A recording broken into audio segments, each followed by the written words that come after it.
Hey, so I'm already behind a week from being sick, but let's go ahead and talk November releases just so we know potentially what to have on our radar. This, of course, is what is on my radar. And as always, I'd love to hear yours if I've missed anything that you've got your eye on and are excited about.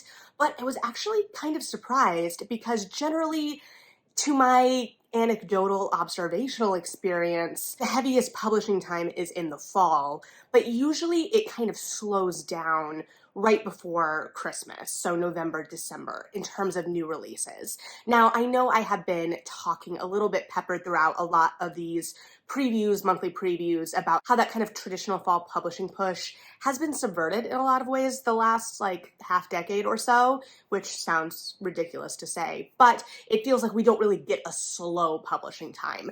And to be fair, I don't really know if we got one before. It may have just been what I had access to as a reader. But that being said, there are a lot more November releases that I am excited about or have been anticipating than I remember. Of course, we are seeing a lot of these titles front-loaded into the beginning of the month because that makes sense. It gives them a little bit more time to build up steam before the holidays. And I have noticed that the books that I have my eye on especially are either sequels or books from authors, especially genre authors, that I already kind of have on my radar. But that is not, as always, a hard and fast rule, proven immediately by my first November 1st release that I was excited about, which is a debut, White Horse by Erica T. Worth. The kind of short blurb of this, based on the short blurb online, is that this is about an Indigenous woman who has to face her past after discovering a bracelet haunted by her mother's spirit.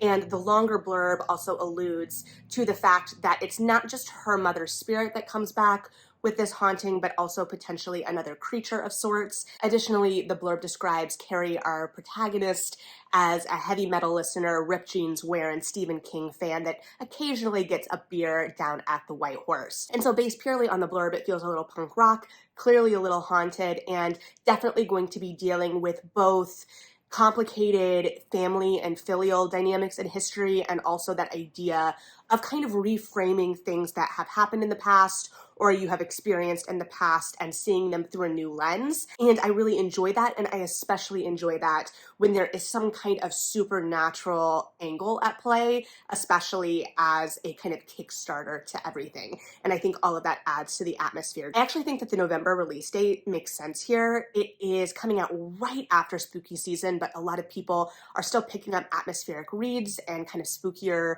darker reads in November. Not that people aren't picking those up year-round. I sure am. And then November is also Native American Heritage Month. So while instinctively when I first saw this release, I was like, why didn't this come out in October?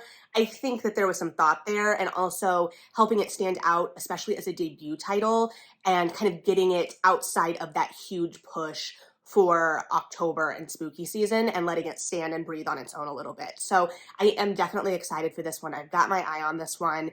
It is going to be a matter of whether I can wait for the library hold to come in or whether I break because I have this week off and end up just buying it for myself. So we'll see. And then we have Ocean's Echo by EVERINA Maxwell. This is the author of Winter's Orbit. For some reason, it has been very hard for those independent titles to stick in my brain, but this very clearly, based on the covers, seems to be echoing a similar vibe, aesthetic to Winter's Orbit, and it also, based on the blurb, seems to have some of that kind of forced proximity, though this leads me to believe it's a little bit more enemies to lovers kind of dynamic. We'll see.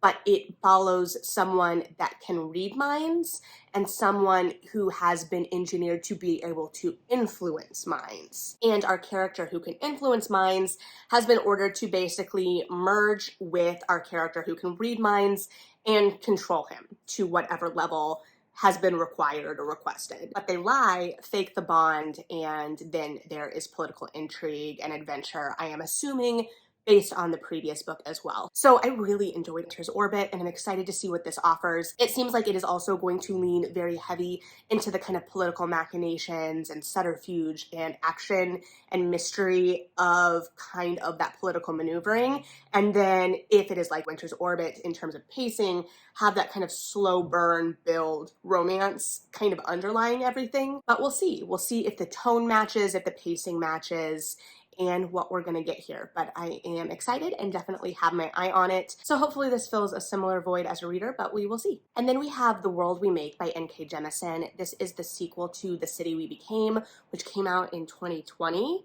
I have to admit that I have not read The City We Became yet. I have it, I pre-ordered it, I love N.K. Jemisin's work, but The City We Became is based on a short story, or spun off from a short story that appeared in her collection, How Long Till Black Future Month, which is one of the best short story collections I have read, period, but it does differ a little bit. So the prologue in The City We Became kind of starts from that short story, but also spins off some differences. And I think I started to read it just too close to having read the short story, because if my memory is correct, which it may not be because it's been a couple years now, How Long Till Black Future Month is one of the last books one of my book clubs read before lockdown, and N.K. Jemisin was well appreciated in that book club. But just having read that story so close and having loved the story so much, even if I remember correctly, I think it was one of the more divisive stories in the book club. It was a great discussion, not that I can remember most of it, but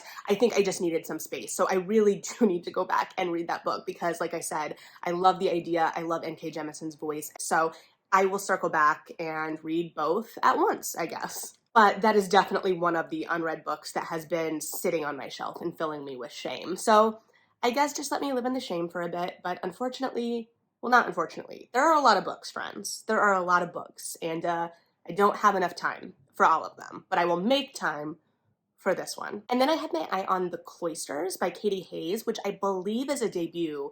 And I believe I saw Barnes & Noble post is going to be their book club pick for the month, though I don't know how much people pay attention to that anymore. Let me know if you pay attention to the Barnes & Noble book club picks, if your Barnes & Noble still has robust discussions around those books. I'm very intrigued by the idea that they might be starting to branch out into more special editions of those books. I think we saw with The Night Ship that possibility, and Waterstones has some really fantastic exclusive editions in terms of aesthetics, and I'm very interested to see that translate to Barnes & Noble, as we've seen other Waterstones kind of policies be implemented at Barnes & Noble, but that's a whole different conversation. The Cloisters feels perfect for that reader that loves the kind of blending of the historical and the mystical, kind of from the modern perspective as a framing device, because it follows a young woman who seems to expect to spend a summer as a curatorial assistant at the Met, but she gets assigned to the Cloisters, which is a Gothic museum and garden, and there she encounters a group of researchers studying the history of divination,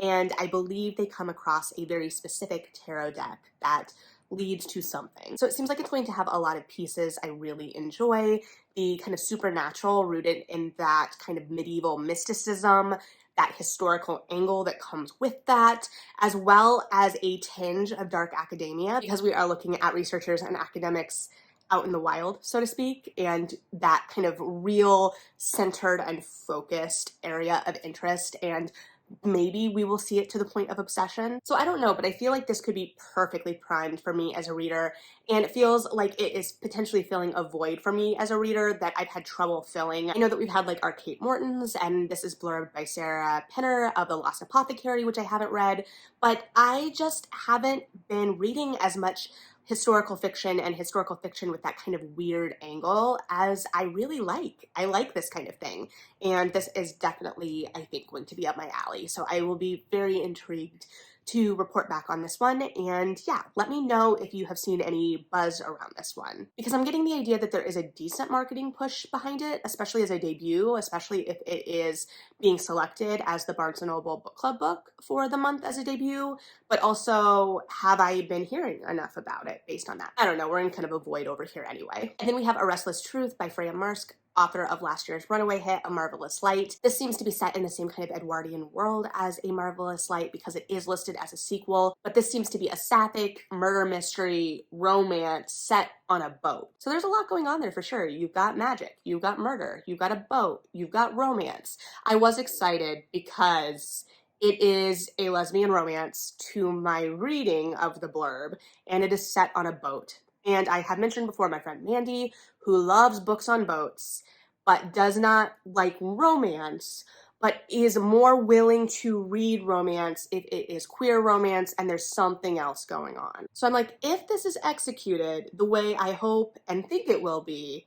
this could be a contender for sneaking some romance to Mandy. We'll see. But I'm definitely anticipating a similar tone and atmosphere to A Marvelous Light. I will admit, as much as I loved that book, one, I remember the tone being more lyrical, and sometimes it felt like it kept me a little bit at a distance, and two, I don't think I remember it as well as I should, because I had a friend in my book club read it and talk about the level of heat to the romance in it. And I don't think I remembered the heat levels being as strong as she told me that they were, but I think that I have a habit of kind of misremembering heat levels. So I don't know, but I anticipate seeing this book a lot the rest of the year. And yes, we are still on November 1st, and we've got 2 more titles before we catch up to where we currently are in time, though we are, of course, in the grand liminal space of the internet, so who knows where we really are.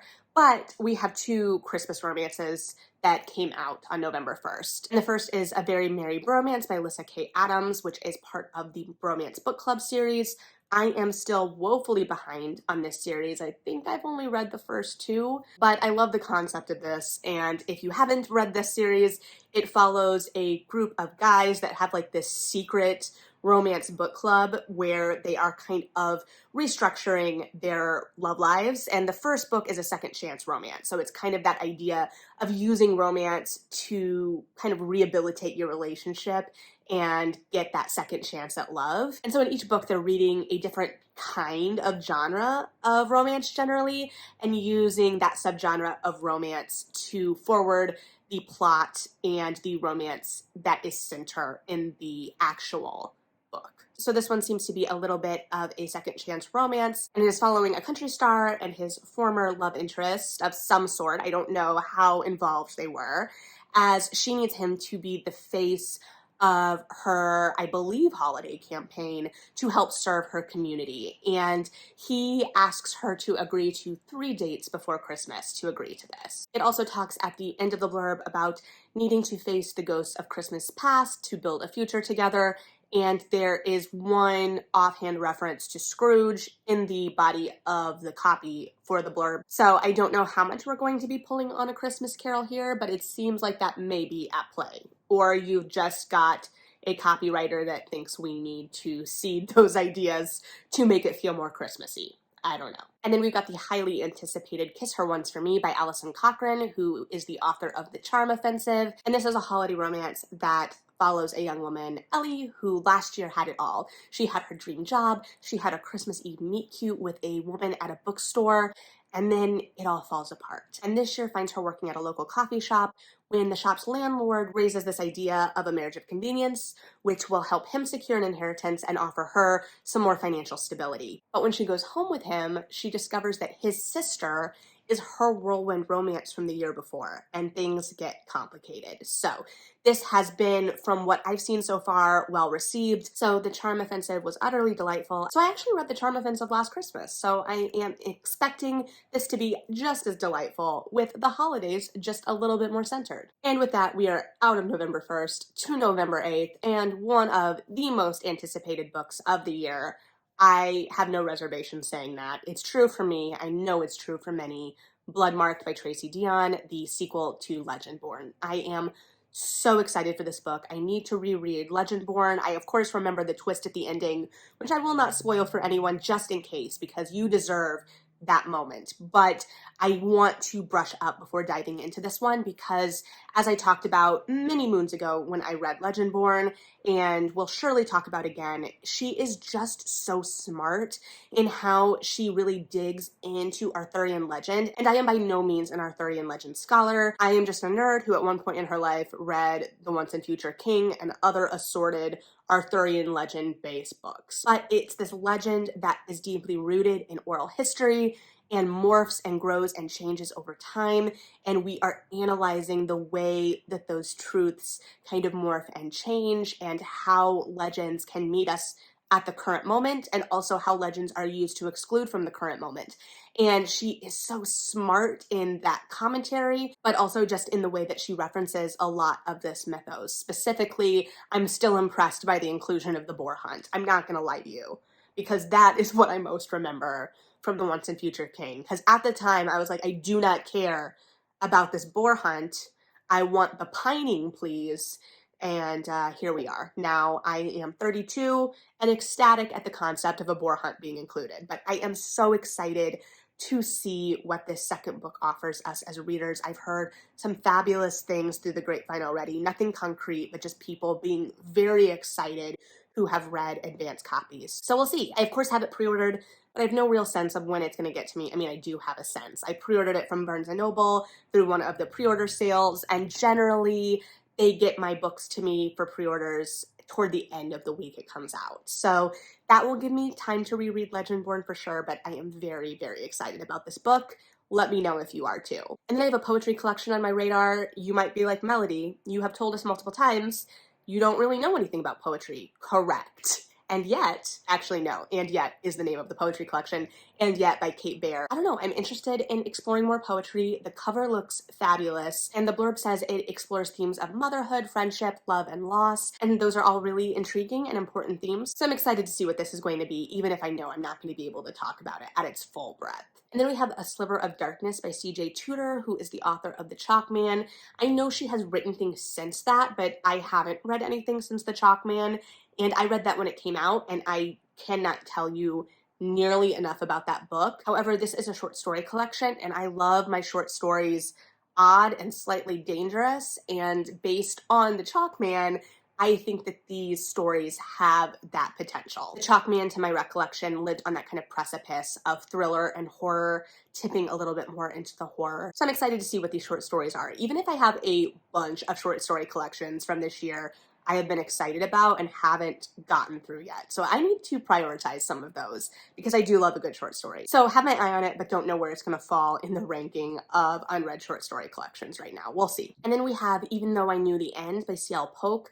I do believe this is a novella, but this is the author of Witchmark, and this is set in Chicago and follows an augur who is offered one last job before serving an eternity in hell, and when she turns it down, is offered the thing that will make her say yes, which is the opportunity to grow old with the woman she loves. But to succeed at this job, she has 3 days to track down the White City vampire, Chicago's most notorious serial killer. So this in theory is going to have magic, mystery, and romance, and I am excited to see how all of this is executed, especially as it appears like it is going to be very short. So we will see. And then we are going to go ahead and move to November 15th, especially as my voice is kind of losing some steam here. The first book I have my eye on is They're Going to Love You by Meg Howry, who wrote The Wanderers, which is one of the reasons I have my eye on this. This seems to follow a young ballerina, but also looks back at her life from a distance later, and the kind of flashback focus of this does involve the AIDS epidemic and her father as well. So I don't know how central that is going to be to everything, because it seems like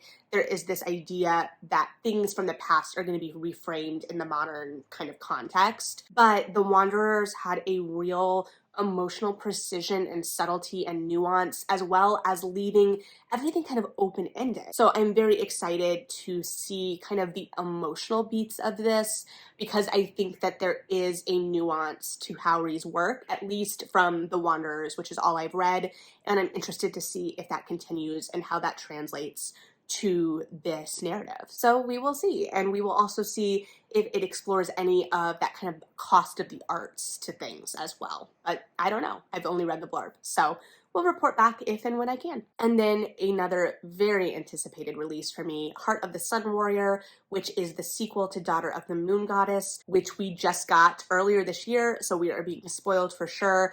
Daughter of the Moon Goddess is undoubtedly, I think at this point, going to end up one of my favorite books of the year. So I am very, very excited to be able to get this so close to the release of the first.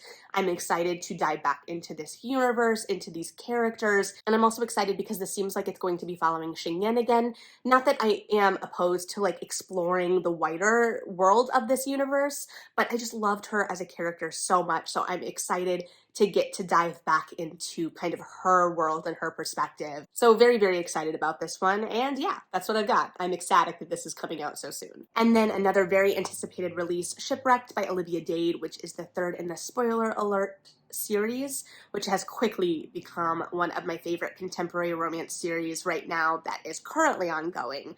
I adore this series. And this follows Maria and Peter, who are two co-stars on the show that we have been following over the course of this series, which is a kind of Game of Thrones-esque version of the Aeneid. And this seems to be kind of a longer haul romance here. Maria and Peter apparently had a one-night stand before this show became a thing, and Maria left. And then they become co-stars. And Maria is interested in Peter, and Peter doesn't want to potentially sacrifice his career and the potential to move from a character actor to a leading man for this woman who has already left him once. So there is definitely going to be, I believe, this kind of slow burn sexual tension as we kind of look at the span of these two and this relationship. And this all apparently kind of comes to a head on the last night of filming, where their composure breaks and they give in to these pent-up desires. However, the future is still uncertain because Maria is going to go back to Sweden and Peter is going to go back to Hollywood. So what is going to happen there? I'm also very excited for this title because it's going to have body diversity for both of its leads, and I'm hoping to see a continued trend for this, just having the opportunity for more body diversity from all of our love interests. But if you're looking for another body diverse hero and haven't checked out Weather Girl that came out earlier this year, definitely check that one out as well. And then last for the 15th is Before I Let Go by Kennedy Ryan. I am ashamed to say I haven't read any Kennedy Ryan yet, but I have heard nothing but great things, especially in her ability to write a kind of longing and angst into her romances, and they feel, from what I'm told and hear, very charged and present. So this is going to be a second chance romance based on the blurb. It follows a couple, Yasmin and Hosea, who couldn't save their marriage, but they're still in each other's lives as they are co-parenting and running a business together, and they keep just being drawn to each other. And that physical desire between them reemerges, but as it reemerges, old wounds also open. And so it is about whether they can overcome and heal those wounds and actually build a future together, and whether there is a future for them. And so it feels like it's going to be digging into a lot of the really messy emotional work of a relationship that is much more complicated, and it's going to look at the way that relationships are complicated and love is complicated and how it has to be fought for. So I'm very intrigued by this, and of course the cover is just absolutely stunning. It's absolutely gorgeous. So definitely one I have my eye on. And then let's finish it up on the 29th with The Reluctant Countess by Eloisa James, which for some reason was very hard for me to say, which is the second in her Would-Be Wallflowers series that started earlier this year. I do admittedly need to read the first one, How to Be a Wallflower, which again I had pre-ordered and just haven't gotten to, but is in my pile of PTO reads. So we'll see if I actually get to it. So I'm not sure about how this couple positions within the context of the first book, but this seems to follow an Earl who is drawn to a young woman, Yasmin, despite the fact that they don't like each other, and she is supposedly not right for him in every way. She giggles, she gossips, her dresses are cut low, she dampens her skirts so they cling to her legs, and she's not ashamed of her French ancestry or the fact that her mother was one of Napoleon's mistresses. So they seemingly butt heads in every way, but of course, that will not be the end of the story. I'm very excited for this because, one, it seems to follow a young woman who takes pleasure in the things that young women are often degraded for, especially at this time, and even sometimes in romance. This idea that it's okay sometimes to like the fripperies and the gossamer and the gossip, but also that it seemingly is about a young woman who is not afraid of her own sexuality and what that issues as a challenge too. So it's this idea that it seems to be a young woman who is very secure in herself. So we'll see what that ends up being, but that is November. Like I said, a lot more than I was anticipating for the month. So is any of this on your radar? Do you have things on your radar that I haven't talked about? Let's, kind of prepare ourselves for this final push in 2022. But let me know what you have your eye on. Thanks for hanging out. Read something good, and yeah,